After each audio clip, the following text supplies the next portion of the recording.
Brownsville, Brooklyn, 1970s. The air tasted of rust and gunpowder. Broken glass glittered under streetlights. Buildings leaned. Windows boarded. Dreams evicted. Every alley had a name. Every corner a price. Survival wasn't a choice, it was the only subject taught. Young Michael ran with boys twice his age. Shoplifting, fighting, stealing. The world had written him off before he learned to write his own name. And by 12, he weighed 200 pounds, a hulking figure in a child's world, fighting every day, kids, their fathers, anyone who crossed him. He'd been arrested 38 times for petty crimes, street fights, lost days, judges sighed, social workers shrugged. No one asked why, they only asked when he'd be back. But fate, strange, cruel and patient, had other plans.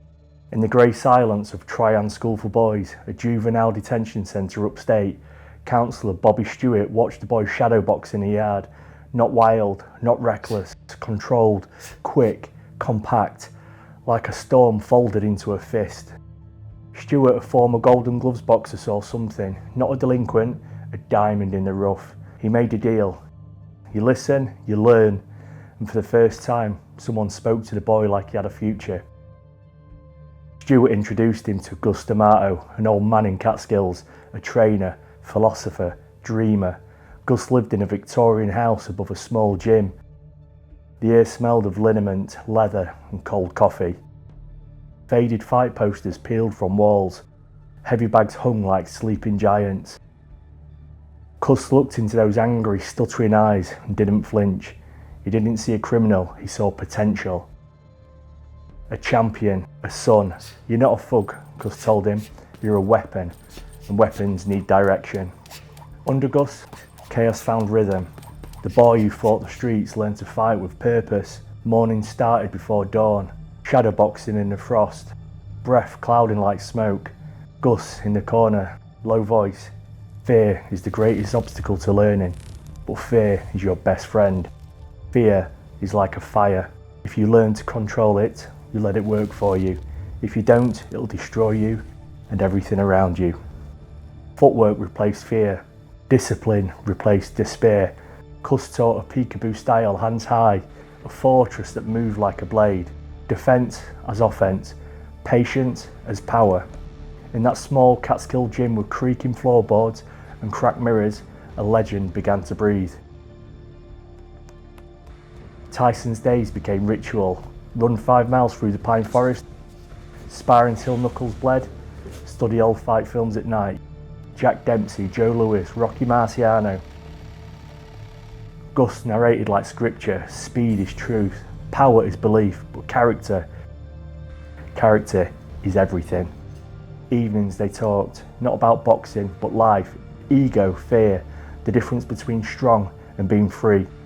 I don't train fighters, Gus said, I build men. But character is fragile and destiny is cruel to those who think they can master it. In the gym, walls rattled with a rhythm of breath, speed bag, heavy bag, ring bell. Cus stood in the corner like a priest at the pulpit, whispering gospel between rounds. Mike listened. He learned to turn fire into heat, not destruction. And soon the boy who fought for survival was fighting for identity. Amateur boxing didn't know what had hit it.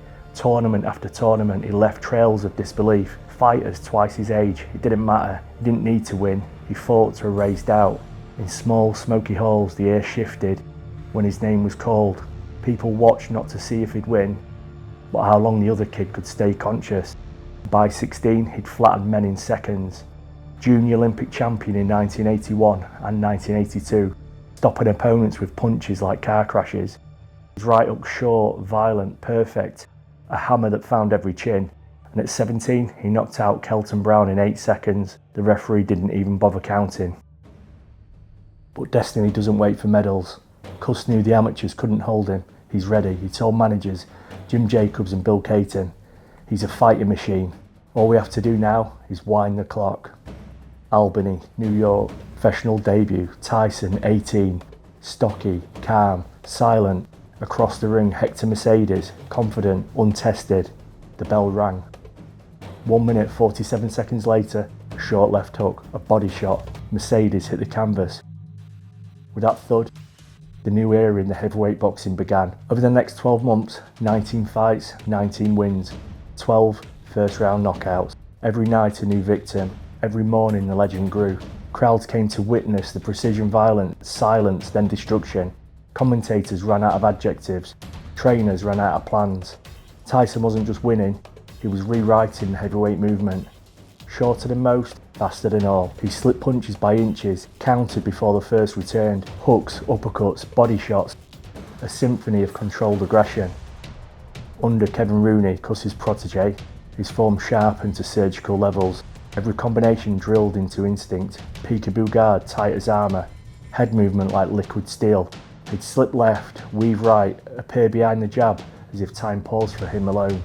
Old-timers like Jack Dempsey reborn. Young fans saw something new.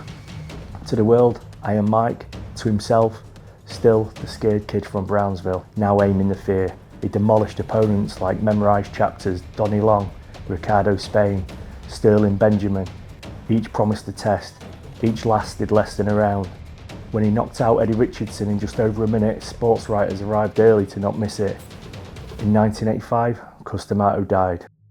Mike was 19, still more boy than man, searching for a father in a world that wanted only his fists. He stood at the grave in the rain, no tears, just silence that swallowed sound. Without Gus, the machine ran on its own. Promoters circled like vultures, cameras flashed, contracts multiplied. The kid from Brownsville became a storm. He fought like a man late for something. Every punch a confession, every knockout a release. Jimmy Jacobs, his mentor, was dying. Don King was waiting, grin like a salesman at Heaven's Gate. Mike didn't know it yet, but the machine Cus built to save him was about to eat him alive. And by 1986, 22-0, the youngest contender in a division that felt old and slow. Every win faster, harder, colder. Every knockout, destiny accelerating. For now, he was untouchable, a weapon honed to perfection, a storm in human form. The world didn't know it yet. Trevor Berbick was next. The boy who fought for Pigeons and survival was about to claim the heavyweight crown as the youngest champion ever. Even when his body screamed, like the night before Berbick, battling gonorrhea, antibiotics barely holding it at bay, he pushed through. November the 22nd, 1986, at 20 years, 4 months, 22 days old, Mike Tyson became the youngest heavyweight champion in history. The crowd chanted his name like a warning. Mike Tyson, Iron Mike, the baddest man on the planet. Black trunks, no robe, no music, just silence before disaster. And when the bell rang, he didn't box, he hunted. It wasn't sport, it was survival. The only thing he'd ever known. I had the clap, he admitted, but I didn't care. I was there to nail Berbick. For the first time, the kid from Brownsville stood alone at the top, and that's where the real fight began. But success feeds the same hunger that kept you alive. Cameras loved him, headlines needed him. The boy disappeared into the myth. Discipline eroded, late nights, fast money, dangerous company. Everyone wanted a piece of Mike. The fighter, not the man. Don King arrived with gold chains and promises. Their relationship, fire and gasoline, explosive, part business, part battlefield. And during one argument, Tyson swung, later joking, "I hit him so hard I flattened his hair for a week." Reporters sharpened pens. Women, cars, tigers, mansions. Fame, that invisible predator, did what no opponent could. It slowed him down. At his peak, Tyson bought 3 Bengal tigers, Kenya, Storm, and Boris. Because what's more gangster than tigers? They roamed his mansion, once bit a woman's arm after she jumped the fence. Tyson made it right with a new Rolls Royce. Chaos with courtesy. Beneath the chaos, his softest spot, pigeons. Reporters laughed. Why spend fortunes on birds? Because pigeons never judge me. In Tyson's world, that was peace. His marriage to Robin Givens, a whirlwind of drama. Late 80s, mid-divorce, Tyson dropped by unannounced. Outstepped Brad Pitt, young, blonde. 5 seconds from his own survival film. Pitt froze. "Please man, don't hit me. We were just running lines." Mike stared, half confused, half amused, and let him go. Jealousy simmered, and at Richard Dent's 1988 birthday party, Tyson confronted Michael Jordan, who dating Givens, fueled by Long Island iced teas and paranoia. "Hey man, you think I'm stupid?" Jordan looked ghostly. Don King diffused as Tyson threatened to bust Jordan's ass. Then the TV moment. Givens called her marriage pure torture on national television. Tyson silent beside her. I didn't know if I should nod, cry or run. Behind closed doors, uglier. Tyson punched her in Steve Lott's apartment, calling it the best punch he ever landed. She really offended me and I went bam. Antics spilled into streets. After arguing with Givens at Burger King, she crashed his car. Cops arrived. Tyson, unlicensed and fearing arrest, handed over his Rolls Royce, said to the police, "Just keep it." They did, later getting busted when photos surfaced. One night, crazily enough, he rented out the entire zoo. At the gorilla enclosure, seeing one bullying others, he offered the zookeeper $10,000 to climb in and teach it some manners. His offer was wisely declined. I was serious, that gorilla had it coming. Every day faster, louder, harder to steer, and by 1988 Tyson wasn't just a fighter, he was an empire in motion. Breaks gone, nights stretched into mornings, arguments with Robin, calls from Don King, entourages, noise, unaccountable money. The ring was the only place that made sense. Everywhere else, static. September 88, 17 months before Tokyo, chaos caught up. BMW convertible, winding New York roads. Too fast, too tired, too angry. He hit a tree before seeing it. Impact twisted the metal like foil. Sirens, reporters, the undefeated champion, half conscious, face cut, eyes dazed, lifted onto a stretcher under flashing lights. To the world, a crash. To those who knew, a warning. Not about speed or steel, the collision of a man who'd lost control of his myth. Cus's discipline gone, the storm stirred itself. They carried him to the ambulance, dazed, he murmured, I'm fine. But he wasn't, not anymore. The machine kept running. Cameras, headlines, chaos, but inside something cracked. He survived the crash, but the calm, focused fighter was disappearing in the wreckage. Bringing us up to February 11th, 1990, Tokyo Dome. Buster Douglas, 42-1 underdog. Tyson arrived, distracted, untethered, mind buried in lawsuits, chaos, late nights, hunger replaced by noise. The night before, club hopping with Bobby Brown, duffel bags of cash, hangers-on, ghosts, handing out money like confetti. A hotel suite, thumping music, flowing champagne, dozens of girls, cocaine, laughing, unstoppable, burning through the night. But morning brought the biggest upset in boxing history. Fight he lost started long before the bell. Douglas, silent, focused, stoic, grieving his mother's recent death, fought with nothing to lose. The bell rang. Contrast immediate. Douglas tall, disciplined, sharp jab. Tyson couldn't slip. Each round, jab, a hammer, snapping head back, leaving him blinking, confused. The laws of physics had changed. Tyson's corner, chaos, no ice, no plan, shouting. Cus's foundation rotted. By the eighth, thunderous right uppercut sent Douglas crashing. He looked over, Myth ready to continue, but Douglas rose, eyes clear, fist steady, grief in his hands. 2 rounds later, perfection, a 4-punch combination ripped through the defence. Right, left, another right. Tyson staggered, mouthpiece half out, body forgetting. He fell to his knees, blinking at lights, searching for lost fire. It was gone. The referee counted. The world stood still. Myth of invincibility ended, not with a roar, but a blink. Buster Douglas stood over the fallen champion. Boxing changed forever. He'd been built to destroy, not endure. Then the fall. Beauty pageant, Desiree Washington, rape trial, conviction, prison. 3 years in the Indiana Youth Center, cell 17, alone with silence again. No crowds, no promoters, no one to dictate identity. He read Malcolm X, Mao, Che Guevara, Nietzsche. Books became windows. He trained, push-ups on concrete, shadowboxing in the dark, wrote unsent letters. Rage turned inward, not self-pity, but reflection. Behind walls, Mike met himself. The monster was a shield from boyhood. Rage that built him broke him. In the contradiction, peace, prison wasn't all isolation. He had a relationship with a female guard. Sex multiple times a day. He impregnated her. I was living the life. Everybody gave me what I wanted. Tupac Shakur visited, jumping on tables, pumping inmates. Guards wary, but Tyson cherished it. Gates opened March 1995. Cameras returned. The world unchanged, but he had. Body the same, power there, Eyes different, older, tired, haunted by victory's cost. They called it a comeback. Truly an aftershock, chasing an echo. Trained like a soldier, but discipline fractured. Hunger there, not guided by purpose. Survival again. Peter McNeely, KO in 89 seconds. The crowd roared. Mike didn't smile. Frank Bruno, another belt, but a hollow crown. Evander Holyfield, November 9th, 1996, MGM Grand. The world expected annihilation. Instead, they watched a resurrection. Written off, came with a plan. Jab, clinch, grind, repeat. Tyson swung wild. His legs betrayed him by the fifth. The Peekaboo style cracked open. Storm had no answers for patience.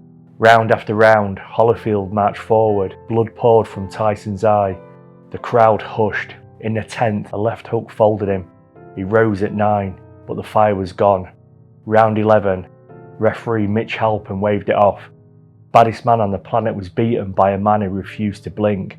The myth didn't just crack, it shattered on live television. And 7 months later, June 28, 1997, same ring, Tyson arrived, unhinged.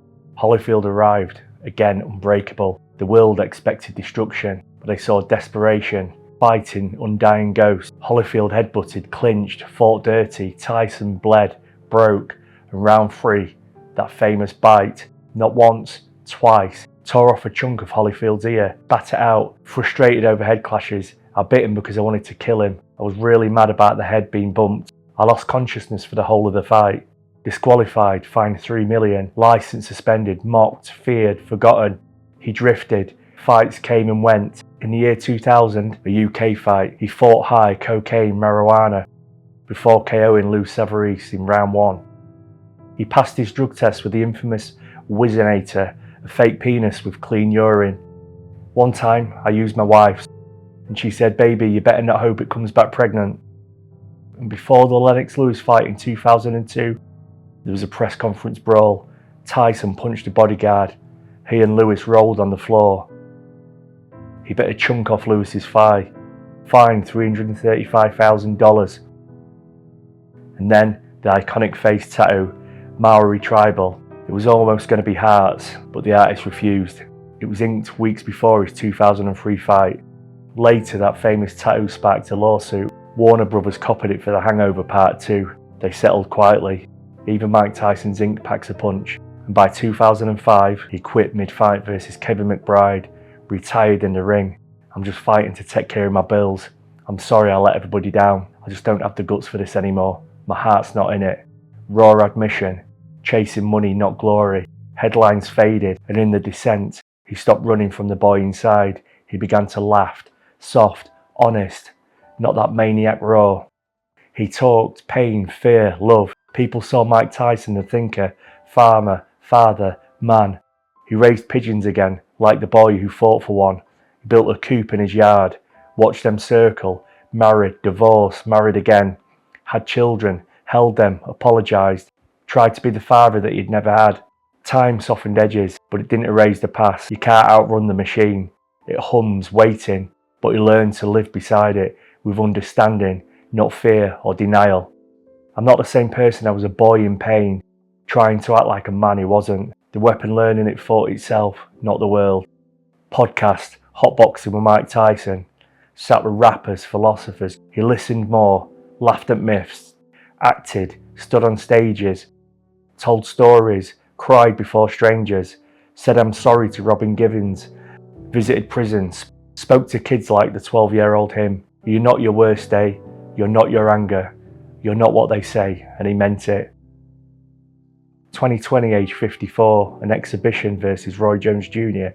No winner, just two old lions dancing, moved slow, smiled between rounds, hugged at the end. The world expected blood, but they got grace. And in 2024 versus Jake Paul, lost. He stood tall, thanked the kid, walked away laughing, no rage, no shame, just peace. Now he smiles disarmingly, surprised he made it. He knows peace is fragile. The boy fed anger, the man feeds his soul. The worst thing about being powerful is you forget to be kind. That's the quiet truth behind the storm. Kindness, what he fought for, unknowingly. Watch old clips, knockouts, stare downs, chaos. Look closer, past fists and fury. Not a monster, a reflection of fear, pain. Everyone mistaking survival for strength. Mike Tyson, a storm. Funny, terrifying, magnetic. His life, madness. The world couldn't look away. The rage fed the machine. The machine built the man. The man, after noise and years, learned to turn it off. Doesn't need the belt, the cheers, just quiet, the stillness after fighting every battle, realising the last was with yourself. That was Mike Tyson, the rage that fed the machine. Sometimes the fight isn't with who you defeat, but who you become when the gloves come off. The final bell doesn't ring in the ring, but in the silence when you lay down your weapon.